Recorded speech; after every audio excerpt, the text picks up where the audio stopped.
আপনারা দেখছেন সংবাদ সারাদিন, আপনাদের সঙ্গে রয়েছে আমি অঙ্কুর। আসছি এই মুহূর্তের গুরুত্বপূর্ণ খবরে।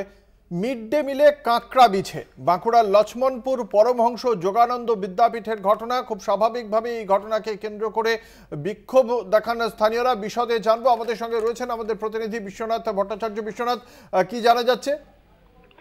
দেখো অঙ্কুরদা, মিড ডে মিলের কাঁকড়া বিচারকে পোড়াকে কেন্দ্র করে ব্যাপক কিন্তু উত্তেজনা ছড়িয়েছিল বাঁকুড়ার লক্ষ্মণপুর পরমহংস যোগানন্দ বিদ্যাপীঠে।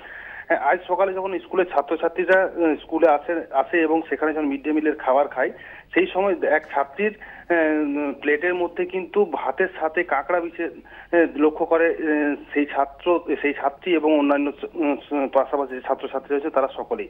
এরপরে এই ঘটনা কিন্তু যখন প্রধান শিক্ষককে তারা সকলে মিলে বলতে যায়, তখন প্রধান শিক্ষক নাকি সেই ভাত খেয়ে নেওয়ারও কিন্তু কথা জানায় এবং পাশাপাশি বাড়ির লোকেদেরকে যাতে এই বিষয়ে সম্পূর্ণ চেপে দেওয়া হয়, অর্থাৎ যাতে না বলা সেই পরামর্শও কিন্তু দেওয়া হয়।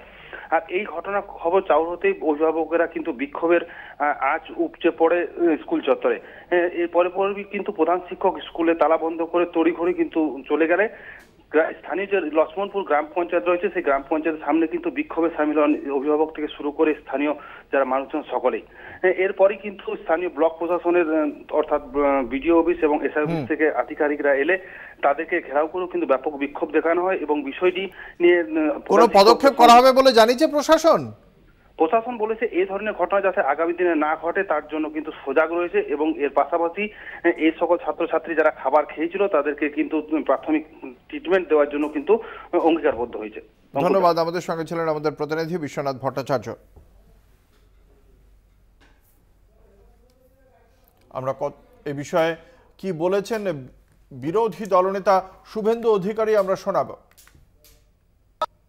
আমাদের অভিযোগের ভিত্তিতে তদন্তকারী টিম আসার পরে সিবিআইকে দিয়েছিল প্রাইমারি ইনভেস্টিগেশন করতে। তার মধ্যে ভোট ঘোষণা হয়ে যায়। আমি আবার ধর্মেন্দ্র প্রধানজিকে ওই বিষয়টা তুলব যে মিড ডে মিলের সিবিআই তদন্তের অগ্রগতিটা কি।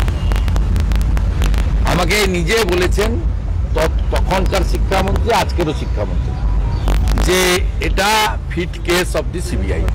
এবং তারা, আমি টুইটও করেছিলাম দেখবেন এক্স হ্যান্ডেলে, যে প্রাথমিক তদন্তের ভার দিয়েছিল সিবিআই। এবারে প্রাথমিক তদন্ত শেষ হয়েছে কিনা, শেষ না হয়ে থাকলে তাড়াতাড়ি তদন্ত কমপ্লিট করা এবং মিড ডে মিলের দুর্নীতির সঙ্গে সরাসরি মুখ্যমন্ত্রী নিজে যুক্ত।